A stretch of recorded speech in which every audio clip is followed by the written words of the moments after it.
Dementia हा असा आजार आहे की हळूहळू माणूस आहे ना त्याची स्मृती विसरायला लागतो. म्हणजे स्मृतीभ्रम होणं ज्याला म्हणतात. म्हणजे तो स्वतःची आयडेंटिटीही विसरतो.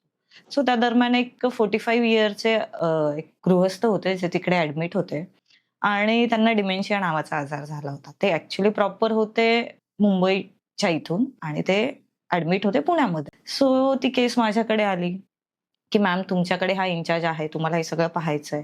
सो त्या दरम्यान मी त्यांच्याशी रोज जाऊन बोलायचे. बट रोज माझी नवीन नावं असायची. कधी मी मॅडम असायचे, तर कधी मी त्यांची मुलगी असायचे, तर कधी मी त्यांची शेजारची असायचे, तर कधी ते ओळखायचेच नाही. कारण की त्यांच्या तो आजारच मेडिकल होता. कंडिशन येस, मेडिकल कंडिशन तशीच होती. आणि एक दिवस मी सहज त्यांना विचारलं, की "बाबा तुम्ही कुठे आहात?" तर ते म्हणे, की "मी ठाण्यात आहे." सो एक दिवस मी त्यांना नाव विचारलं, तर ते त्यांचं नावही विसरले होते. बट मी तरीही डेली त्यांच्याकडे जायचे, बोलायचे, त्यांचं काउन्सिलिंग करायचे, मेडिकेशन सुरू असायचे. सो एक दिवस काय झालं माझ्या हेल्थ कंडिशनमुळे मी 1 महिनाभर लीव्ह घेतली होती आणि मी काही जॉइन केलं नव्हतं.